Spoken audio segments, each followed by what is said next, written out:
বন্ধুরা, তোমরা অনেকেই আমাকে বলছিলে ইতিহাসের ধারণা এই চ্যাপ্টার থেকে একটা 2 মার্কসের একটা সাজেশন নিয়ে আসতে। আজ বন্ধুরা আমি এই চ্যাপ্টারের থেকে 2 মার্কসের একটা সাজেশন ভিডিও নিয়ে চলে এসেছি। এই চ্যাপ্টারে টোটাল 2 নম্বরে কোশ্চেন আসবে দুটো। ঠিক আছে, তো কোন দুটো কোশ্চেন আসবে, সেই দুটো কিভাবে লিখবো এবং কোন কোন কোশ্চেনগুলো ইম্পর্টেন্ট, সেই আজকে তার উপরে আমি একটা ভিডিও বানিয়েছি।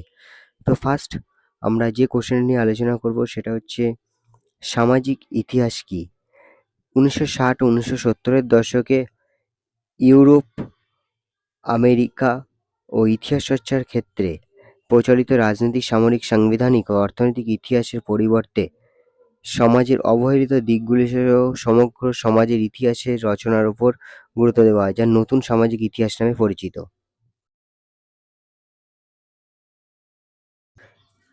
দ্বিতীয় কোশ্চেন হচ্ছে স্থানীয় ইতিহাস বলতে কি বোঝো। আধুনিক ইতিহাস চর্চার একটি বিশেষ দিক হলো স্থানীয় ইতিহাস চর্চা। স্থানীয় ইতিহাস চর্চার মধ্যে দিয়ে কোনো অঞ্চলে আঞ্চলিক, অর্থনৈতিক, সামাজিক ও সাংস্কৃতিক জীবনের রূপরেখা পাওয়া যায়। স্থানীয় জনগোষ্ঠী তাদের রাজনৈতিক উত্থান পতনের কথা জানে। পরের কোশ্চেন, পরিবেশের ইতিহাসের গুরুত্ব কি। পরিবেশের ইতিহাস সকলকে পরিবেশ রক্ষা সম্বন্ধে জ্ঞান দেয়, পৃথিবীর বিভিন্ন অঞ্চল এবং সেখানকার জীববৈচিত্র্য সম্পর্কে জানতে সাহায্য করে, পরিবেশ সংকটের কারণ ও তার সমাধান সম্পর্কে জানতে সাহায্য করে, পৃথিবীর সর্বত্র পরিবেশ রক্ষার আন্দোলনগুলি সম্পর্কে জানতে পরিবেশের ইতিহাস চর্চা জরুরি। পরের কোশ্চেন, আত্মজীবনী বলতে কি বোঝো। যখন কোনো ব্যক্তি তার জীবনের বেশিরভাগ সময় অতিক্রম করার পর তার জীবনের ঘটে যাওয়া সমস্ত ঘটনা অকপটে স্বীকার করে লিপিবদ্ধ করে রাখে, সেটি হলো আত্মজীবনী।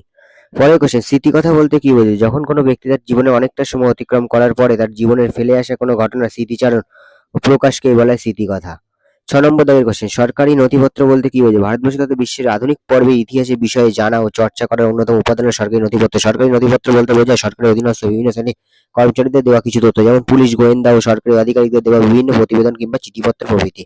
পরের কোশ্চেন, সামরিক ইতিহাস চর্চার গুরুত্ব কি।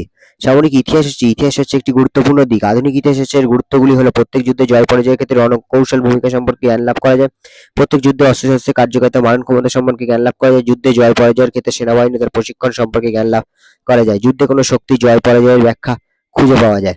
8 নম্বর দাগের কোশ্চেন, পরিবেশের ইতিহাস বলতে কি বোঝো। ইতিহাসের যে শাখা প্রাকৃতিক পরিবেশের প্রকৃতি, প্রভাব, সমস্যা, পরিবর্তনের ধারা ব্যাখ্যা করে তাকে পরিবেশের ইতিহাস বলে। ব্রিটিশ সরকার কেন সোমপ্রকাশ সাময়িক পত্রের প্রকাশ বন্ধ করে দেয়। এই পত্রিকাটাই প্রথম ব্রিটিশ সরকারের শোষণধর্মী অত্যাচারে জনসমক্ষে তুলে ধরেছিল। এই পত্রিকাটি নীল চাষিদের এবং নীলকর সাহেবদের অত্যাচারের নগ্ন সত্যকে তুলে দেয়। এই পত্রিকাটি ব্রিটিশ বিরোধী ভাবনার জন্ম দিয়েছিল। 10 নম্বর কোশ্চেন, প্রথম বাংলা চলচ্চিত্র কোনটি, এটির পরিচালক কে। প্রথম বাংলা চলচ্চিত্র হচ্ছে বিল্লমঙ্গল চলচ্চিত্র, পরিচালক রুস্তম মজিদ হতিওয়ালা। ঠিক আছে। 11 নম্বর দাগের কোশ্চেন, সংবাদপত্র সাময়িক পত্রের পার্থক্য। এটাই এই সাজেশনের সবচেয়ে শেষ কোশ্চেন। তো এইটা তোমরা এখান থেকে দেখে দেখে পড়ে নেবে। ঠিক আছে।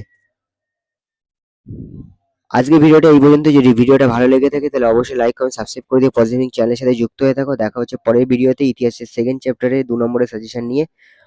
ততদিন পর্যন্ত এইগুলো কমপ্লিট করতে থাকো। আর যদি কোনো রকম কিছু সমস্যা হয় তাহলে কমেন্ট বক্সে অবশ্যই জানিও। পজিটিভ চ্যানেল তোমাদের সাথে সর্বদাই তোমাদের পাশে ছিল, আছে, থাকবে।